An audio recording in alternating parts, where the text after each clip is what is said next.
Hello to everyone, and welcome once again to this presentation of the Presidency 2020, a year-long look at the ongoing race for the election to President of the United States. We're sitting here right now, of course, in the month of August. Depending on when you view this, conventions again may be taking place. They might have already taken place. Hopefully, if you're living in Florida or Texas or Arizona, some of the hunkering down that we've had to do in the last few weeks has been reduced, and things are beginning to return to some semblance of normalcy. But today, as we've often done throughout this series, we are going to take a break from the present. We are going to give ourselves a bit of a respite from all of the angst and anxiety and mask wearing that we've had to do and find some solace in the past. We've remarked throughout this series that sometimes it takes a decade or two, but we recognize that there are tangible, objective ways that every one of the 45 individuals who have held the office of President of the United States can be judged. And we recognize that over time, every president has found his place on some generalized ranking, from those who were the truly great to those who were good, to lots of them who were average, and then of course to those who were below average, and in some cases even our most horrible presidents. Again, sometimes it takes time and the transpiring of events to actually determine where these presidents should find themselves. You may recall a couple of months ago, in looking at the presidency of Dwight D. Eisenhower, he left office with sort of Americans looking at him as meh. He was okay, not too good, not too bad. But again, over the span of history, we've seen Ike and his presidency, in fact, rise to constitute one of the really good, near great presidencies in American history. Today, we are going to look at a similar presidency, that in fact of Eisenhower's predecessor, the man from Missouri, Harry S. Truman. Now, to begin this look at the very fascinating life of Harry Truman, who lived a long life to the age of 88 years old. In many ways, Harry Truman is probably one of the most accidental presidents in American history, given from where he'd been to rising to the Senate, to becoming vice president, and then serving as president. But in order to begin our presentation, I ask everyone to either metaphorically, or as many of you can, actually think back to April 12th, 1945. 75 years ago or so, a time, of course, where the United States for more than 3 years had been a participant in the Second World War. A time where lots of you might have either yourselves, family members, siblings, friends, spouses, been stationed somewhere in Europe, the Pacific, or elsewhere around the world. A time when things looked to be going very well, certainly in the fighting in Europe, as from the West, American, French, Canadian, British forces had crossed the Rhine and were in Germany, making their way towards Berlin, while at the same time from the East, Soviet forces were moving through Eastern Europe, again, similarly with this goal of capturing Berlin and bringing about the end of the war. In the Pacific, the end perhaps wasn't in sight, but Allied forces had accomplished about 95% of the island hopping that would put Allied troops very close to Japan in places like Saipan and Okinawa and Iwo Jima. So the war was doing pretty well in the Pacific too.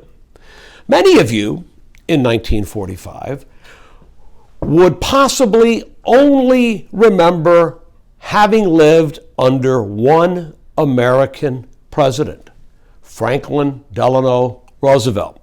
Roosevelt, elected in 1932, took office in 1933, and then, of course, was reelected in 1936, 1940, and then, just 5 or 6 months before, in November of 1944.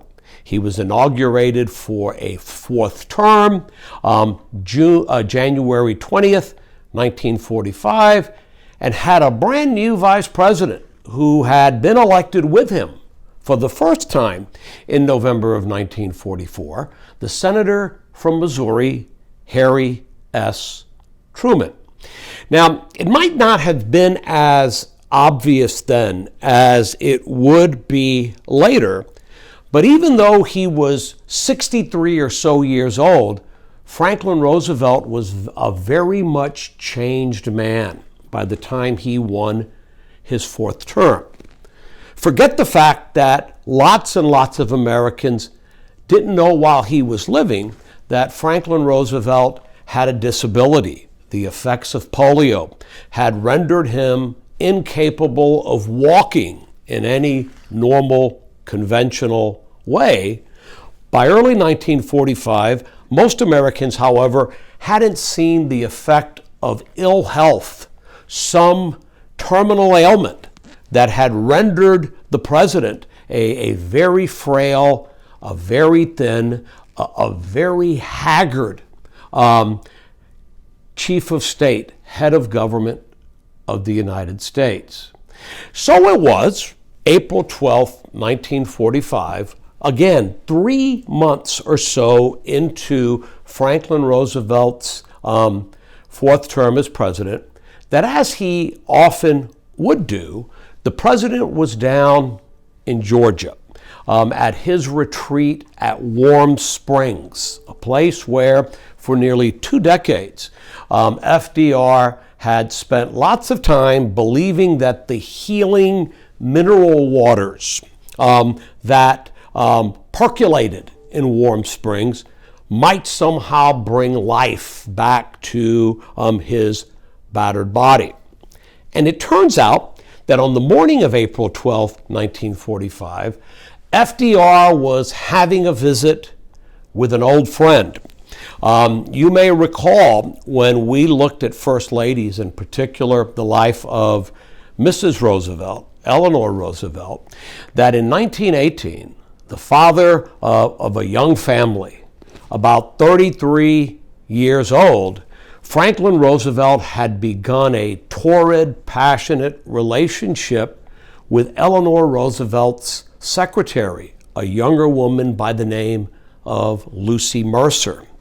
In fact, Roosevelt, in some of the letters that Eleanor discovered that the two had exchanged between themselves in one of Franklin's suitcases, imagine the conversation in that household on that day, Franklin had talked perhaps about leaving his wife and running away to marry Lucy Mercer.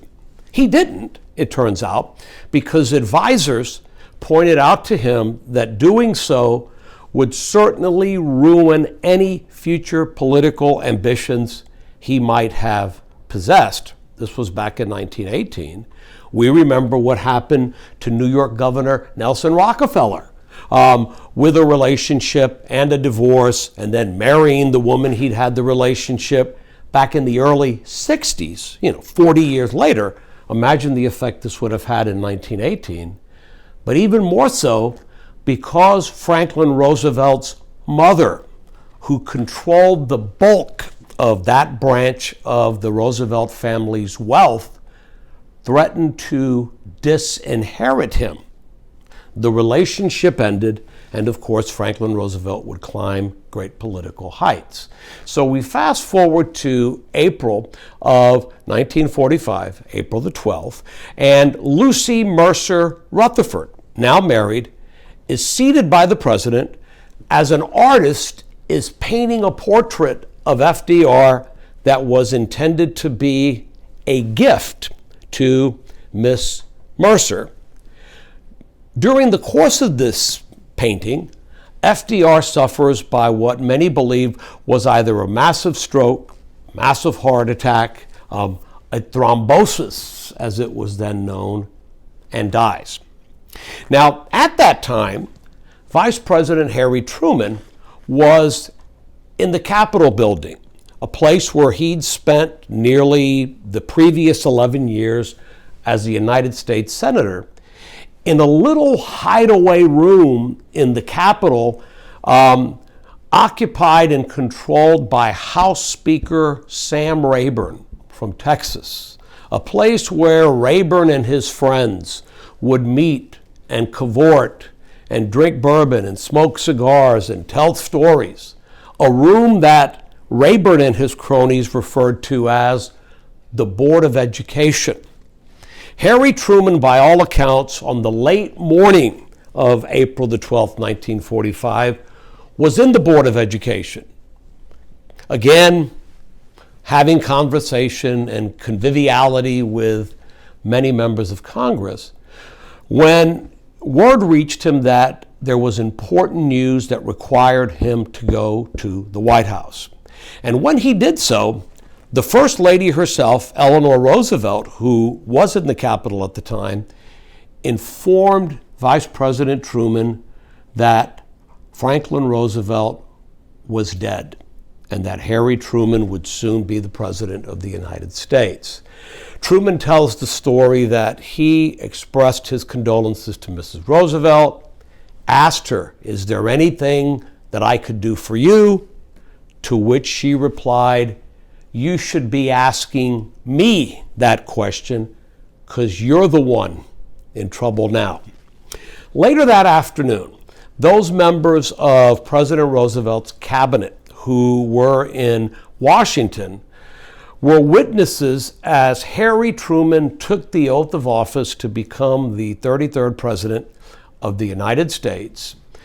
After the swearing-in ceremony, some of FDR's most intimate advisors, some who had been with him for a very long time since his political career in the state of New York, individuals like Treasury Secretary Harry Morgenthau, individuals like War Secretary Henry Stimson, both New Yorkers.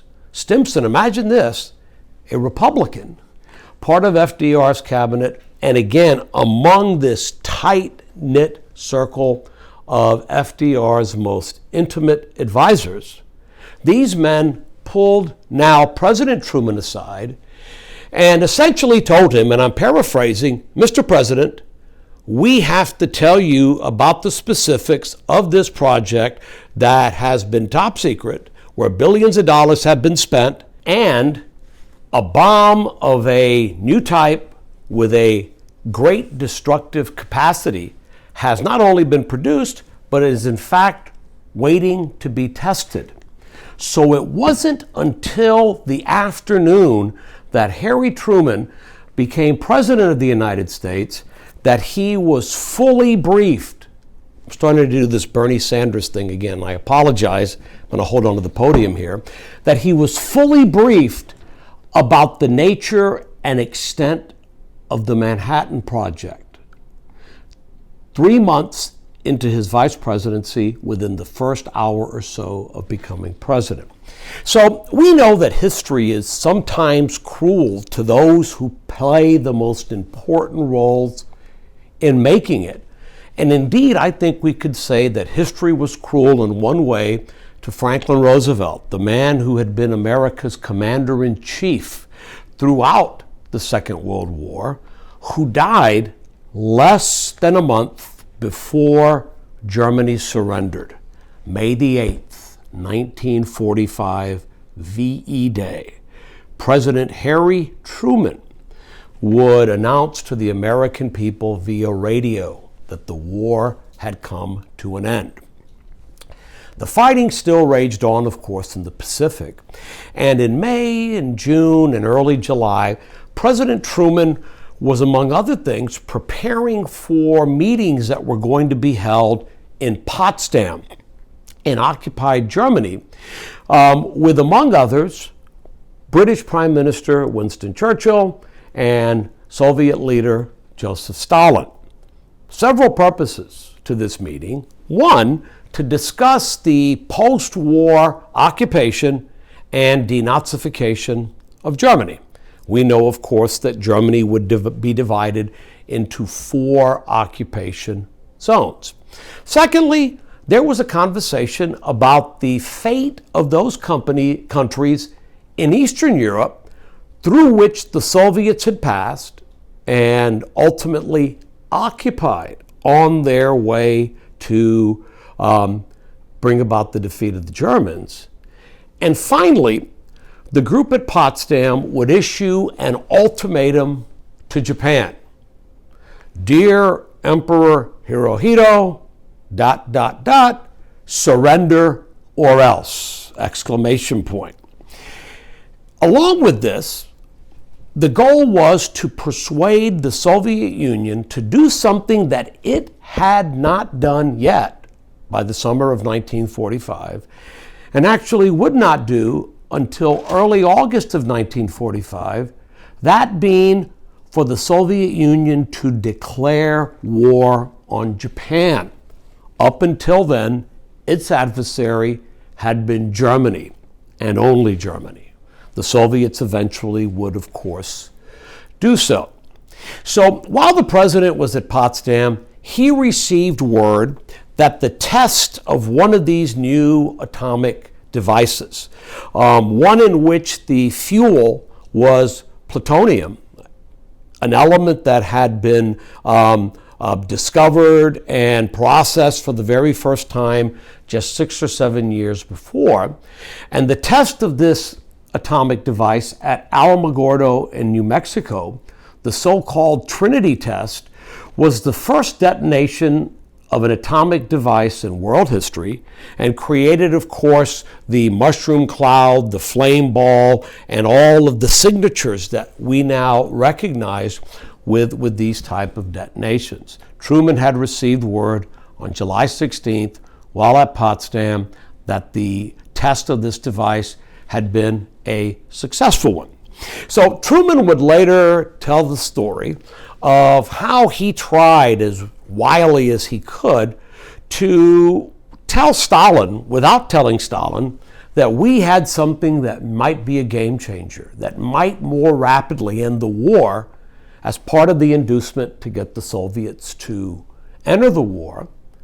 Later he would say, in all the hemming and the hawing that he'd done, he'd never felt like a bigger damn fool in his life, because he would later discover that Joseph Stalin had known more about the Manhattan Project and more about the specifics of the creation of atomic devices than did Truman, because networks of spies had been operating within the United States and sending many of these purloined secrets back to the USSR.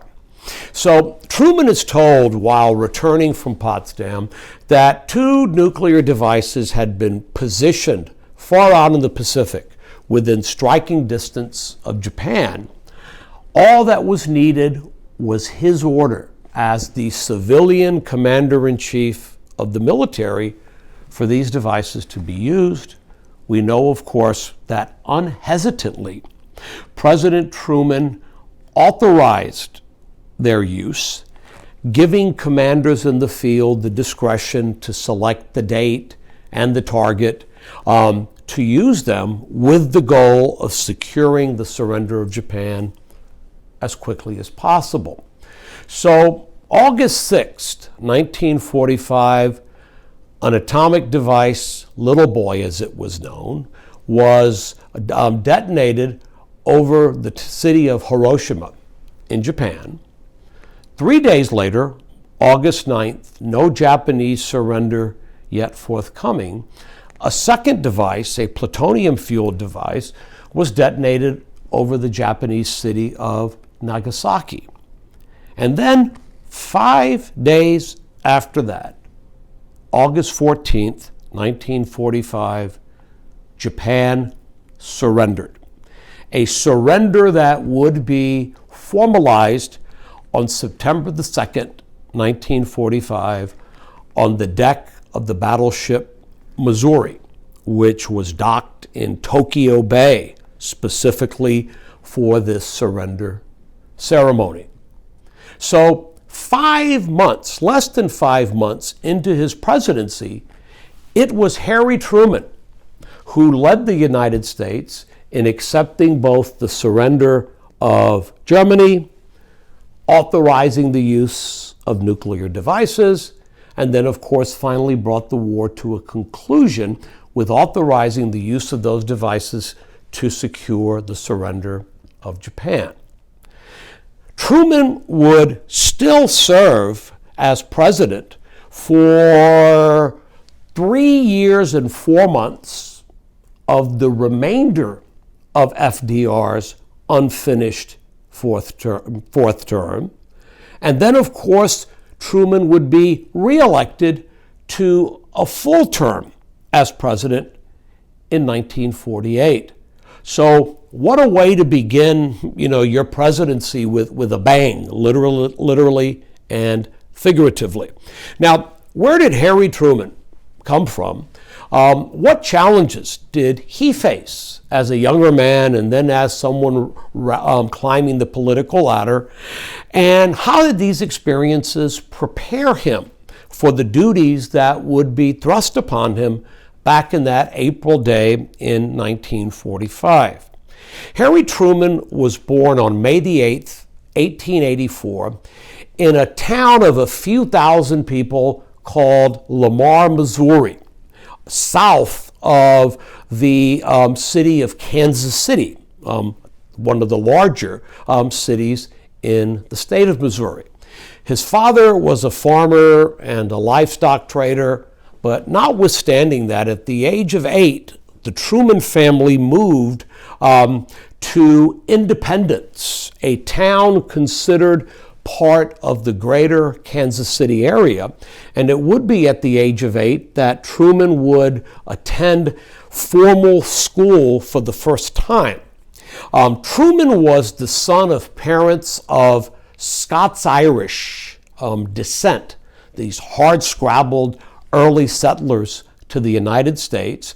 And in being named, I guess, as the Scots-Irish often did, he was given a middle initial S, but no actual middle name that began with the letter S. So he truly was Harry S. Truman. His mother instilled in him a love of reading, a love of history, a love of literature. By all accounts, Truman was a good student and graduated, in fact, from Independence High School in 1902. Suffering from terrible vision, any hopes that Truman had of earning an appointment to one of the United States service academies was impossible.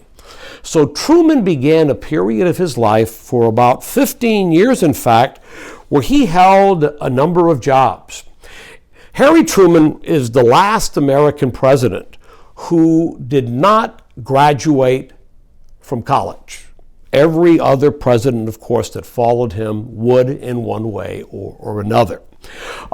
He attended more than a year of business school, but never really finished there. It wasn't a business university, but a business school. And used that education, I guess, to gain employment as a railroad timekeeper, spend some time as a clerical worker. For some period, he lived in shanty towns, hobo camps, adjacent to to rail yards, again, making his way into his early 30s without a direction and without a direct purpose in his life. When he was 27 years old in 1911, Truman proposed marriage to a fetching young lady from a wealthy independence family who'd attended a finishing school named Bess Wallace. Truman proposed in 1911. Bess Truman's mother, Margaret Wallace, detested Harry Truman.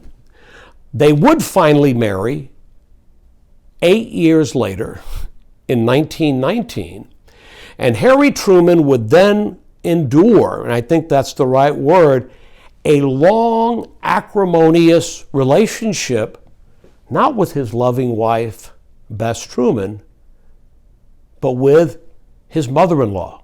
Imagine that. Harry Truman had mother-in-law problems. And in fact, Margaret Wallace would live until December of 1952, the month before Truman left office and Dwight Eisenhower became president of the United States. Mrs. Wallace would spend lots of time with her daughter and with her only grandchild that Bess and Harry had, a daughter, Mary Margaret Truman, known as Margaret Truman to us familiarly. And while staying at the White House, it wasn't unusual for Truman's mother-in-law to assert to visitors, to White House staff, that her daughter could have done better than having married, quote, Mr. Truman, as she referred to him throughout his life. Truman and Bess Truman never owned a home. When visiting Independence, he stayed in his mother-in-law's house, and in fact, after her death, Harry and Bess Truman would live very modestly in the house that had been left to them by Margaret Wallace. So one could only imagine this dynamic through this very long period of time. Now, it turns out that Harry Truman's life would take a significant turn when the United States committed to entering World War I. Truman had earlier spent some period of time in the Missouri National Guard, and as a result, when he was mustered into the United States Army, was commissioned an officer, eventually rising to the rank of captain. He would spend time training in Camp Doniphan, adjacent to Fort Sill in Oklahoma, and there would make two very important friendships, lifelong friendships, in fact, that would serve him very well throughout the remainder of his public life. The first was with a young man by the name of Eddie Jacobson, a Jew, who Truman would consider one of his close friends throughout the remainder of his life. And in 1948, as Harry Truman was weighing whether or not the United States was going to support the partitioning of Palestine to create the state of Israel, Eddie Jacobson would personally lobby his old friend to make the decision. Truman, of course, ultimately did. The second friend Truman made in 1917 at Camp Doniphan was one with a man by the name of James Pendergast, whose uncle Tom Pendergast was considered to be the boss of a large, effective, powerful political machine in and around Kansas City, Missouri. So Truman would eventually make his way across the Atlantic. He would become an artillery battery commander as Captain Truman, and would come to be regarded as someone who whipped into shape a battery that had been one of the most undisciplined, unruly around, often using coarse profanity, probably acquired, working in railroads, to whip his troops into shape. But someone who would later draw the undying support of his artillery battery, in that it did not suffer one death through the course, of what was a very bloody land war, the fighting in Western Europe in World War I. When the war came to an end, Truman would remain in the National Guard, by the early 1930s rising to the rank of colonel. The war ends. Truman comes home, now pretty much having discovered that he could be decisive, having confidence in his abilities. He went back and married that Bess Wallace in 1919, and then entered into a business with his old friend Eddie Jacobson in Kansas City. They opened up a men's clothing store, a haberdashery, as it was known, probably at the worst possible time economically in that era. This business would be a casualty to the economic recession that would occur in the United States following the end of the First World War. The business would go bankrupt in 1921, and Truman would spend the following 13 years until 1934, along with Eddie Jacobson, paying off the debts of this failed endeavor. But Truman was a military man. He was someone, again, regarded for his service in the First World War, and he soon came to the attention of Tom Pendergast, the aforementioned political boss of Kansas City, who would sponsor Truman in being elected in 1922, and then 4 years later in 1926, and then again in 1930, in an election to become a county judge of Jackson County, Missouri. In Missouri, county judge was a term used to describe more of a municipal official, a county commissioner, rather than someone, performing the legal duties that we now associate with a judge. He was a civil official in this county for more than a decade, more of an administrative position. In 1933, the New Deal comes to Washington, D.C. Franklin Roosevelt promising to resuscitate the American economy, and Tom Pendergast persuades the president to appoint Harry Truman as the Missouri administrator of the Civil Works Administration. One of these first early programs that were going to be taking funds from Washington and distributing it throughout the economy of a state, the state of Missouri, which of course probably meant lots of contracts, lots of jobs, lots of patronage, something that machine politics often created. Truman became particularly friendly with Harry Hopkins, one of the early brain trusters, those intimate creative advisors to FDR during the time, again, that he served as the Missouri administrator of the CWA. And then in 1934, again with the support of Tom Pendergast and the Pendergast machine, Truman sought and won a seat in the United States Senate, a Democratic senator from the state of Missouri. Mr. Truman and family were on their way to Washington, D.C. Now, Truman would later talk about his relationship with Tom Pendergast. Later in the late 30s, Pendergast would be indicted, he would be convicted, he would be imprisoned. Truman created quite a huff, in fact, in January of 1945, after he'd been inaugurated as vice president, for attending Tom Pendergast's funeral. He passed away in January of 1945.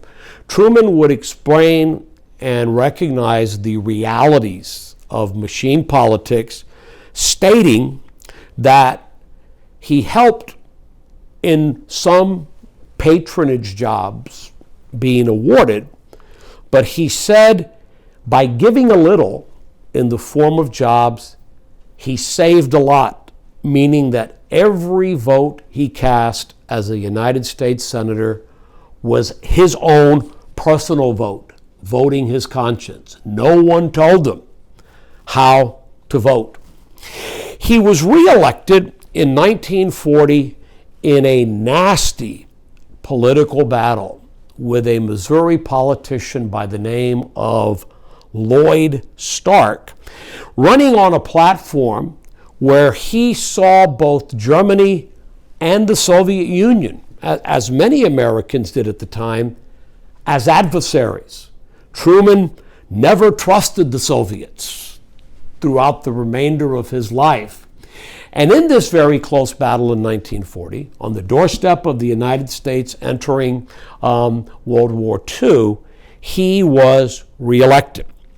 He would then rise to national prominence when in March of 1941, he was made the chairman of what came to be known as the Truman Committee, an investigating committee of the United States Senate charged with investigating from World War I into the mid-war era waste, fraud, and defective manufacturing of products provided to the War Department and the various branches of the United States military. Not second-guessing the decisions generals made in battles, but questioning whether or not the items provided to the military for their use were of the quality that the contracts required them to be. And it turns out that Truman and his committee saved and revealed at least $15 billion of waste, and in requiring more scrutiny of what was being provided to soldiers proactively, probably helped save thousands of lives of American troops. $15 billion. The Manhattan Project cost about $2 billion in comparison. So the United States entered the war, and of course Harry Truman, a New Deal Democrat, very aggressively supporting President Roosevelt in his reelection in 1936, reelection in 1940. Now, FDR had up until 1944 two vice presidents who had served under him. For his first two terms, the Texan John Nance Garner, Cactus Jack as he was known, would be Truman's vice president. In 1940, Garner begged off the ticket, having recognized that FDR did not use his vice president as a member of his inner circle, as a sounding board. Jack Garner was sort of an emissary to Congress. It was Jack Garner who uttered the phrase that the vice presidency isn't worth a pitcher of warm spit. He didn't use the word spit. He used another excretory noun, but he didn't think there was much value or much usefulness in serving in this position. So in 1940, President Roosevelt selected Harry Wallace, a running mate and a vice president who would come to be noted for being more liberal than FDR, more progressive than FDR, many even asserting that Harry Wallace had some indices of socialism in his political beliefs and his political ideals. So 1944 comes along. Wallace had been vice president again for 4 years. FDR doesn't want to run for a fourth term, but doesn't want to leave unfinished the business of winning the war, so he agrees to seek a fourth term. Now, Democratic Party bosses all around the country, and there were lots of them, several in the boroughs of New York alone, figured out that Franklin Roosevelt probably wasn't going to live through an entire fourth term. They were aware of the decline in his health and of the fragility of his health, and didn't believe that they could do well in subsequent elections if a leftward-leaning vice president like Harry Wallace were to become president. So they persuaded FDR to do something he very much did not want to do, and that was to drop Harry Wallace and select a more mainstream, more moderate, perhaps, Democrat as the person who might then become President of the United States. FDR loved William Douglas, who he had made the first chairman of the Securities and Exchange Commission, and then, of course, nominated to serve on the United States Supreme Court. He'd have picked Douglas as a running mate. Douglas didn't want the job. He gave some consideration to an incredibly successful South Carolinian by the name of James Burns, Jimmy Burns. James Burns, listen to this resume, in his political life would serve in the following capacities in his state of South Carolina. He was governor of South Carolina. Then he served as a member of the House of Representatives and later the Senate from the state of South Carolina. He was nominated and for a time served on the United States Supreme Court, nominated by FDR. And then later, under President Truman, Jimmy Burns would serve as Secretary of State of the United States. So quite a resume. FDR, however, opted to not select Burns and to choose this senator from Missouri, the guy that had exposed all of this waste, Harry S. Truman. And we know, of course, that on Election Day in November of 1944, FDR was easily reelected, defeating the governor of the state of New York, Thomas Dewey, and thus Harry Truman became Vice President-elect of the United States, inaugurated January 20th of 1945. Truman again created a little bit of angst when he attended Tom Pendergast's funeral. He was a loyal friend, and then, of course, became president when FDR died April 12th, 1945. So we talked about what happened in the first 4 months of the Truman presidency. Here's what happened very rapidly once the fighting and the war came to an end. Within the United States, the renewed battle between labor and management, between unions trying to utilize the National Relations Act, the Wagner Act, to secure better wages, better compensation, better benefits for their employees began. And strikes began to occur once peace had returned to the United States. In 1946, railroad workers went on strike.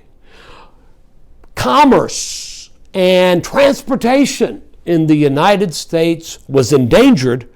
Truman threatened both the railroads and their employees that if they didn't make a deal, he was going to nationalize the railroads and conscript, draft the railroad workers into performing their duties. And lo and behold, a solution was reached. During this period of time, of course, GIs returning home, millions of them from Europe, the Pacific, starting families, creating all of those baby boomers. Some of us are lucky enough to be considered among that group of very entitled post-World War II Americans, but there was a severe housing shortage in the United States. Truman worked as doggedly as he could to alleviate. Consumer goods, not having been manufactured much during the war, were in great demand, and there was a tremendous shortage of consumer goods. Having so few goods that lots of people wanted to buy inevitably resulted in runaway inflation. In 1 month, in 1946, the inflation rate rose 6%. In 1 month, how do you deal with economic policy under those circumstances? Now, in November of 1946, midterm elections were held. The first elections held in the United States following the end of the war. And as Americans are often want to do, in the midterms of 1946, voters voted Democrats out of the majority in both the United States House of Representatives and the United States Senate. So all of a sudden, Harry Truman, for the remaining 2 years of FDR's final term, Truman's truncated first term, had to deal not with a friendly Democratic-controlled Congress, but one controlled by Republicans.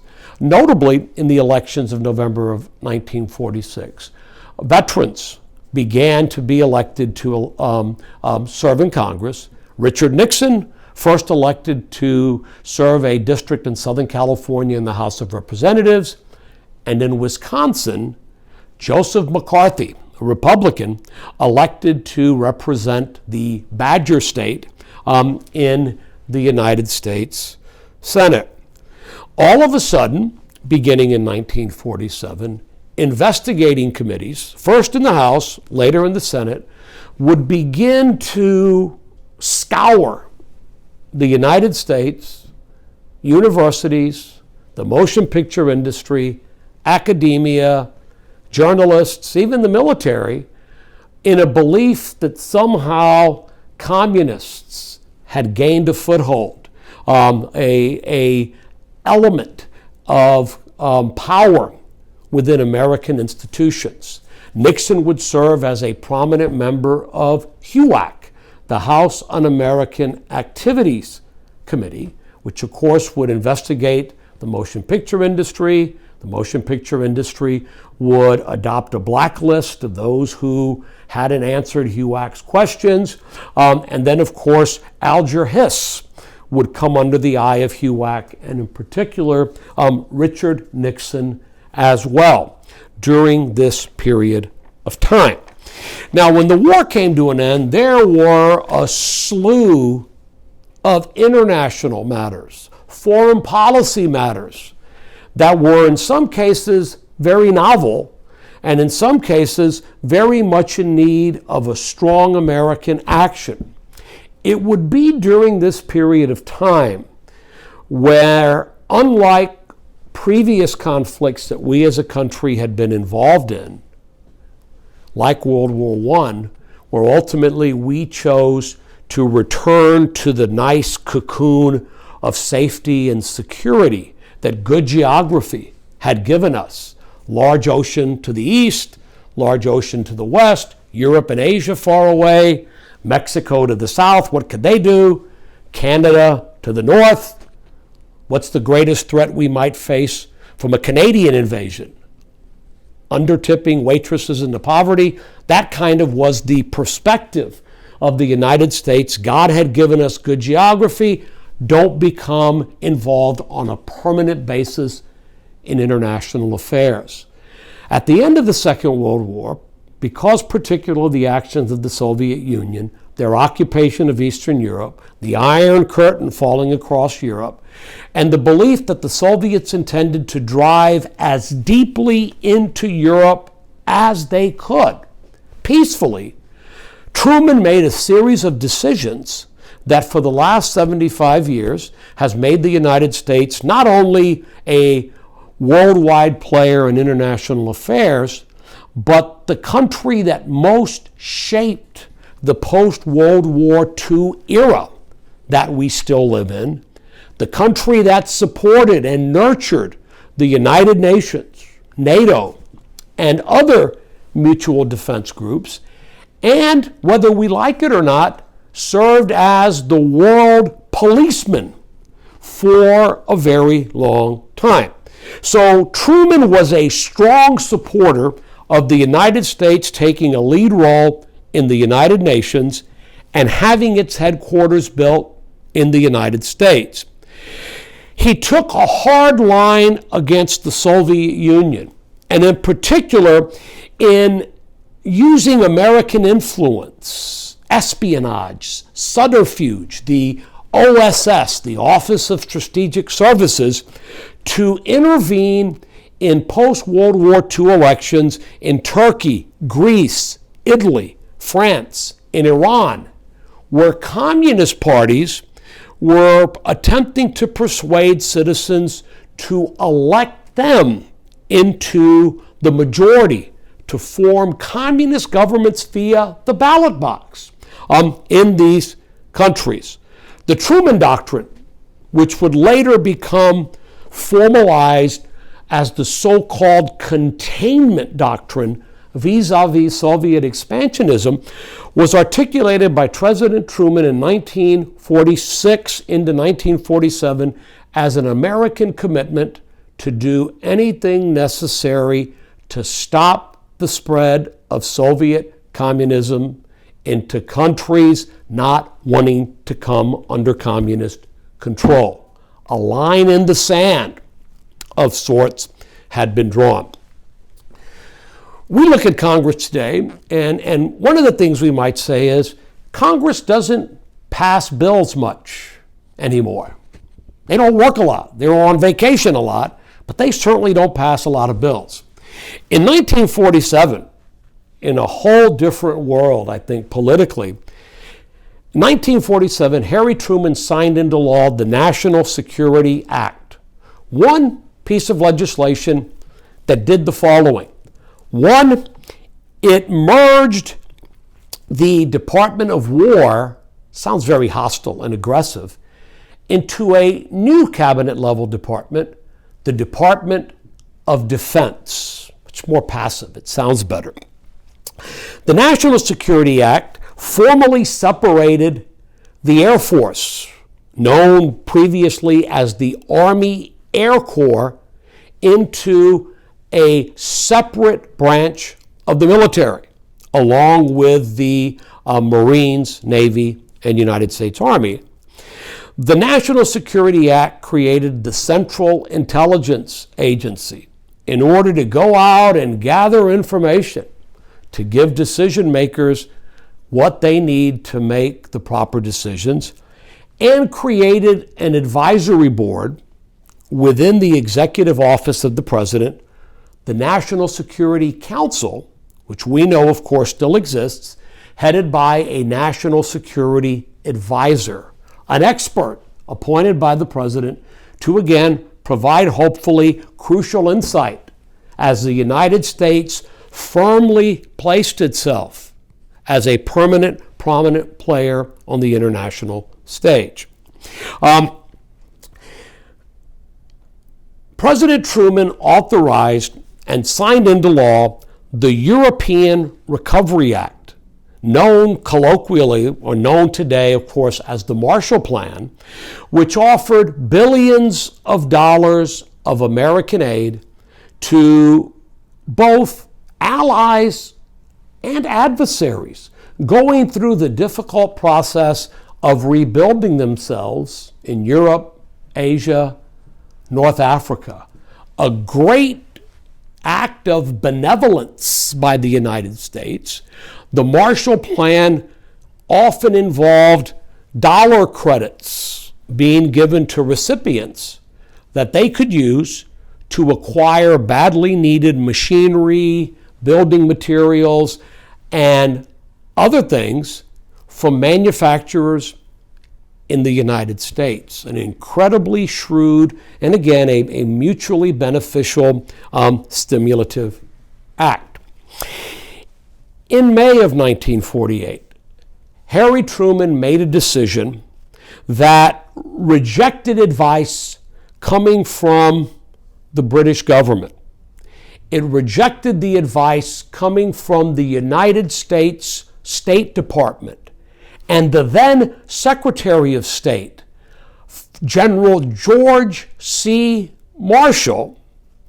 Truman rejected all of this advice, shrill warnings coming from the Arab world, and threw his support behind the creation of a Jewish state, Israel, through the UN partitioning of what was then Palestine.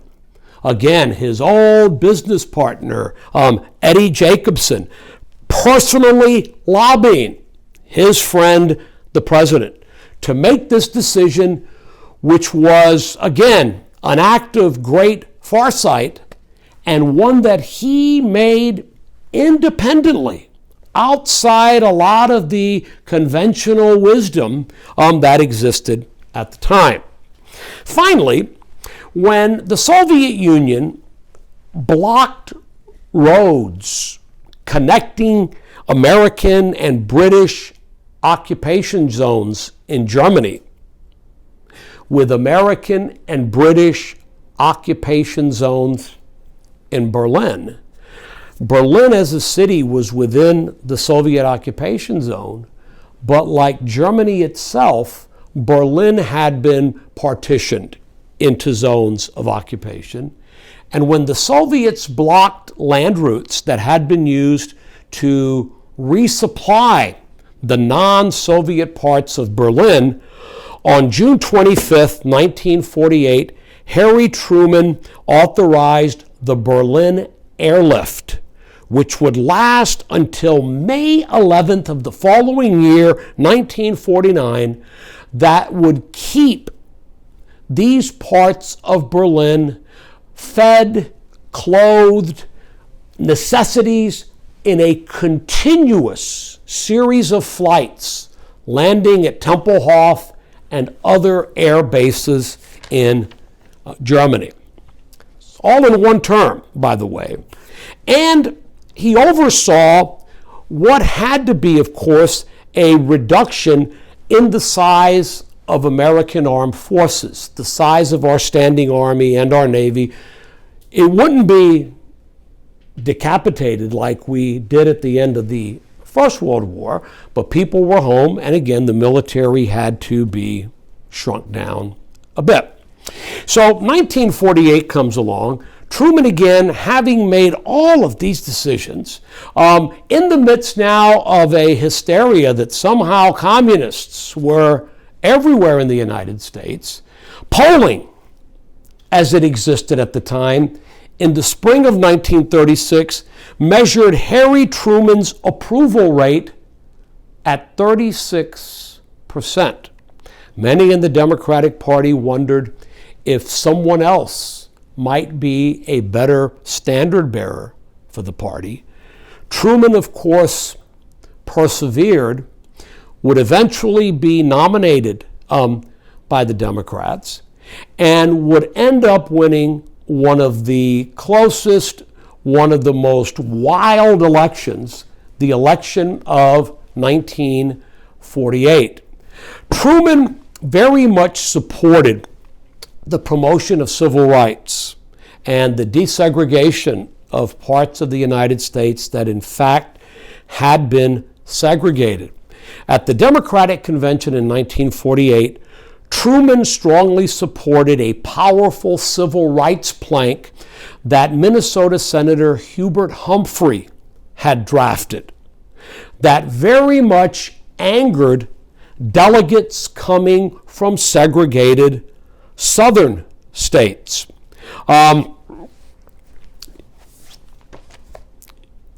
35 southern delegates walked out of the Democratic Convention, eventually soon forming another party, the States' Rights Democratic Party.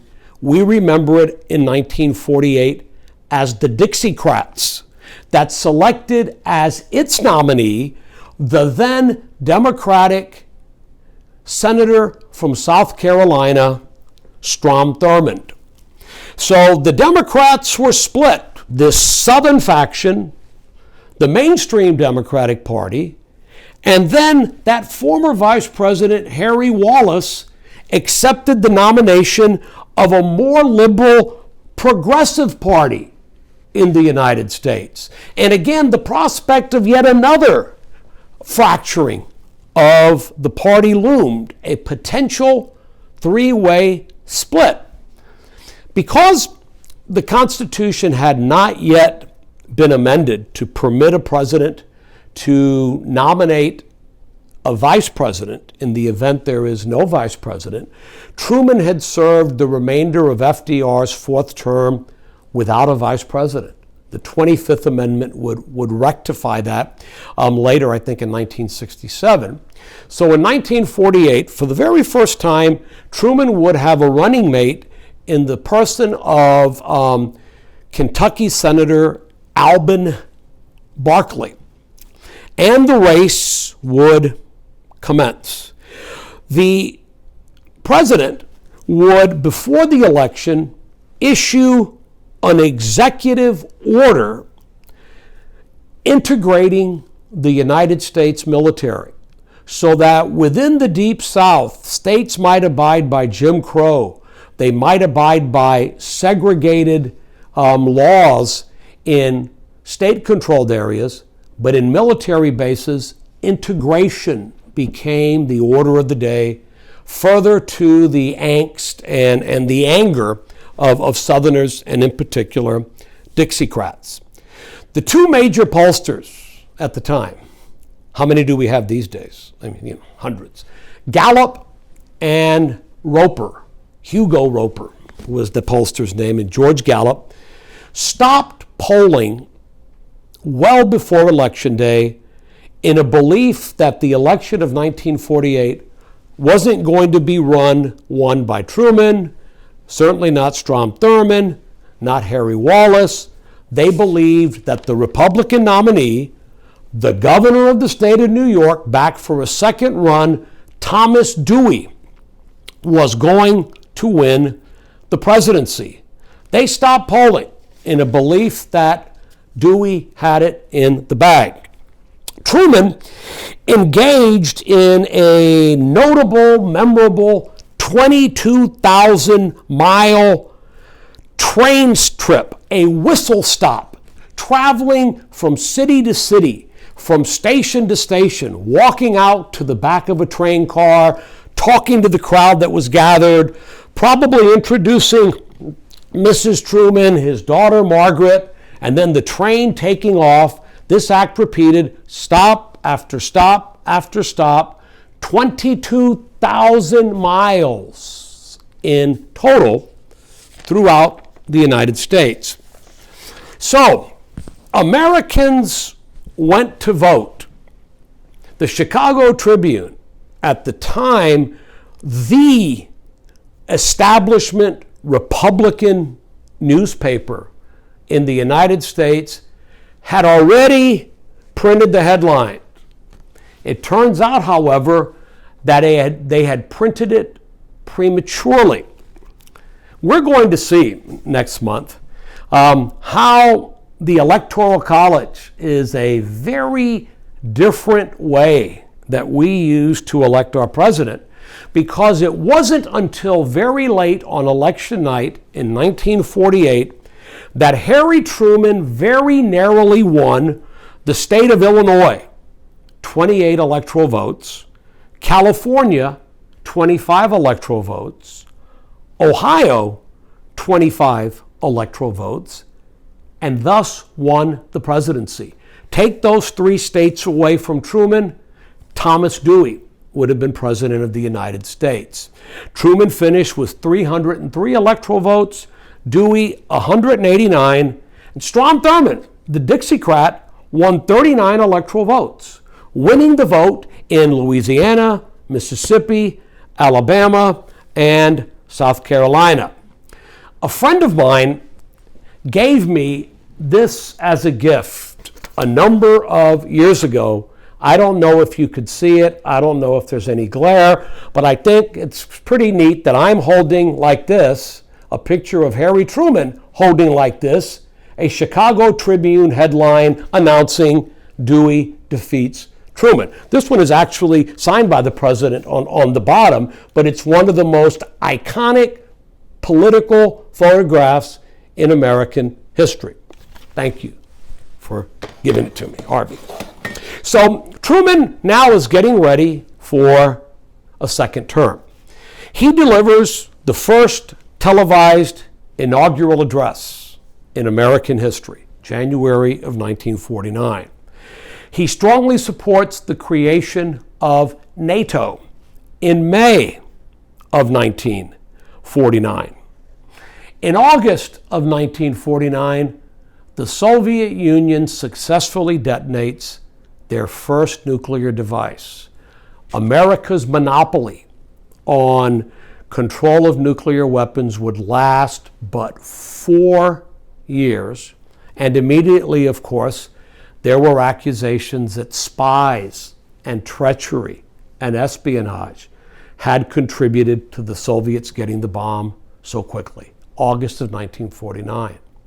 2 months later, October of 1949, Chiang Kai-shek, the nationalist army, the nationalist government in mainland China, flees across the Straits of Formosa to Formosa that would become Taiwan, and Mao Zedong declares victory in the 2-decade-long Chinese Civil War. All of a sudden, in political maps all around the world, mainland China turned red, red China. Many Americans, believing that somehow Chiang Kai-shek had been sold out, began asking not why was Chiang such a bad leader or his generals ineffective. The question was, who lost China? Suspicions that maybe in the State Department or in the United States Army or maybe even in the executive branch, China, the nationalists, had been sold out. 1950 begins, January. A British physicist by the name of Klaus Fuchs, arrested, detained, admits that he had been a spy working at Los Alamos who had given secrets to a courier who would later pass them on to eventually the Soviet Union. And those skeptics said, aha, we knew it. There was treachery. January of 1950, the aforementioned Alger Hiss, who had worked for almost a decade in the State Department, reaching the rank of Assistant Secretary of State. Alger Hiss presided over the meeting in which the vote was taken to form the UN. Alger Hiss was convicted of perjury in January of 1950, a jury believing that he had been acting as a Soviet spy in the 1930s, working for the State Department, and those believing, again, China was sold out, there was treachery, aha, that might be proof. Late January of 1950, the Secretary of State at the time, now Dean Acheson, delivers a speech where he formalizes the so-called containment doctrine, that the United States would treat as a hostile act against itself attempts by the Soviet Union or its communist proxies to violate the sovereignty of countries that in January of 1950 were not in the yoke of Soviet communism. We essentially promised to protect these countries. So, February 9th, 1950 is Lincoln Day, a time when at the time, all around the United States, Republicans gathered to honor the birth of the first Republican president of the United States, Abraham Lincoln. If you were a long-tenured Republican senator or an important long-tenured Republican member of the House, you might be sent to New York or Detroit or Chicago or LA or Miami to give a rousing speech before thousands of fellow Republicans, a pep rally. Who holds rallies anymore? Honoring Abraham Lincoln. If, however, you were a very, very junior Republican senator, say the Republican senator from Wisconsin, Joseph McCarthy, you might have been sent that day to Wheeling, West Virginia, where in fact Joe McCarthy did appear and delivered a speech to the Republicans' Women's Club of Wheeling, where he held up a piece of paper and asserted that it contained the names of 168 communists, then currently working for the State Department. Turns out he didn't have a list, but it turns out that Joe McCarthy very shrewdly recognized how traumatized and how concerned Americans had become over the events of what had transpired just over the previous 6 months or so. Soviets get the bomb, the loss of China, Klaus Fuchs, Alger Hiss, and this very timid promise to contain Soviet aggression, not take them on militarily. PBS, I think, on the American experience recently has had a brilliant documentary about Joe McCarthy and the McCarthy era. If you can find it, I recommend it. So all of this transpired again up until early or May of 1950. That was the month, in fact, that Klaus Fuchs's revelation of a courier who turned out to be a Brooklyn chemist named Harry Gold, who would later testify that not only did he take secrets from Klaus Fuchs, but took secrets from a man at Los Alamos who he didn't know the name of, but knew that the man's wife was named Ruth. The FBI did some sleuthing and found out that a machinist at Los Alamos named David Greenglass had a wife named Ruth. Greenglass very quickly admitted his complicity in this spy ring and said it had all been done at the behest of a man he adored, a man he respected, his brother-in-law, Julius Rosenberg. This name of Julius Rosenberg coming to the attention of the American public May, early June 1950. June 25th, 1950, a Soviet proxy state, North Korea, led then by Kim Il-sung, sends troops across the 38th parallel into South Korea. A line had been breached.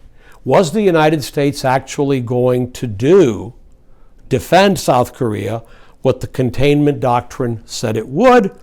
And of course, the following day, President Truman authorized the use of American troops as part of what was technically a UN police force, overwhelmingly composed of Americans, to try to drive the North Korean invaders back across the 38th parallel, maybe even further. Leading them, of course, was a living legend, General Douglas MacArthur, who by early 1950 was very publicly disregarding orders and commands coming from the President and the Joint Chiefs of Staff, publicly criticizing implicitly the President and the Chief and the Joint Chiefs of Staff, rubbing the president the wrong way when the two of them met out in the middle of the Pacific at Wake Island. Evidently, their planes arrived at the landing strip at about the same time. Protocol says that MacArthur should land and then get out and then be there to greet the president. When his plane landed, he didn't do that. And Truman's plane ended up landing first, something that I think aggravated President Truman. But finally, all of this would come to a head when Truman did the unthinkable in April of 1951. He fired Douglas MacArthur, summoning him back home.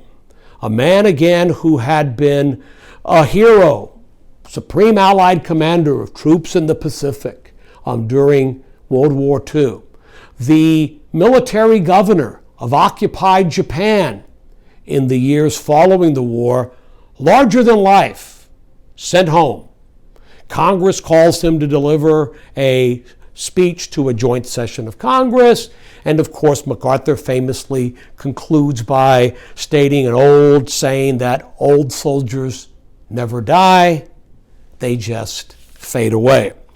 Later, Harry Truman would dictate an oral autobiography to an author by the name of Merle Miller in a fabulous book. I have it back here somewhere, called Plain Speaking, where he sort of told the story of his life and all of these different interactions. And he discussed why he fired Douglas MacArthur. I'm going to quote what he said. There's a word or two of profanity, but not strong profanity, but we've got to get the flavor of it here. President Truman, former President Truman at the time, said, "I fired MacArthur because he wouldn't respect the authority of the president." It's a nice statement. But he went on, "I didn't fire him because he was a dumb son of a bitch, although he was, but that's not against the law for generals. If it was, half to 3/4 of them would be in jail." So that ended. China entered the war. The war became very bloody. American troops now fighting in cold, inhospitable, far northern reaches of Korea. Senator Robert Taft called for President Truman's impeachment for bungling the war effort at this time. We know the war would end by an armistice in 1953. During his second term, Truman would live for a period of time in the Blair House while the White House was undergoing renovations. While living in the Blair House, a group of Puerto Rican nationalists attempted to kill the president and ended up shooting a White House policeman in the course of this action. His daughter was a piano player, Margaret Truman, gave a piano recital that was critiqued by a man by the name of Paul Hume, who wrote for the Washington Post, who badly criticized this piano recital and Margaret Truman's piano playing abilities. The president responded again with some profanity and says, "If I come across this guy, he better have a beefsteak handy because I'm going to give him a black eye. I'm going to punch him in the face," endearing him, of course, to fathers probably everywhere. Certainly these days when kids play sports and instruments and everybody's got to cheer and on and on and on. So 1952 comes along and Harry Truman could have sought another term as president. The states had ratified the 22nd Amendment to the Constitution in 1950, limiting a president to 2 terms and no more than 10 years in office in total, but it didn't apply to Harry Truman, just to the presidents who succeeded him. We know, of course, that Truman chose not to seek another term, tried to persuade Eisenhower, in fact, to run as a Democrat. And we know, of course, on Election Day of 1952, Dwight Eisenhower, with Richard Nixon as his 39-year-old running mate, was elected Truman's successor, the 34th President of the United States. Truman and Bess Truman literally left the White House, sent their goods back to his mother-in-law's house in Independence, Missouri.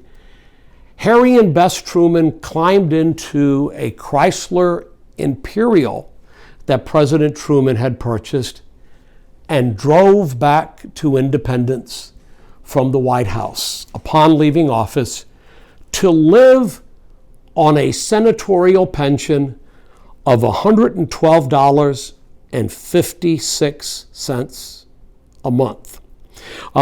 So impecunious, so lacking funds were the Trumans that it was largely initially out of their concern that in 1958 Congress established a pension for former presidents to see them in a dignified way through their later years. Harry Truman would live with his wife 20 years beyond leaving office.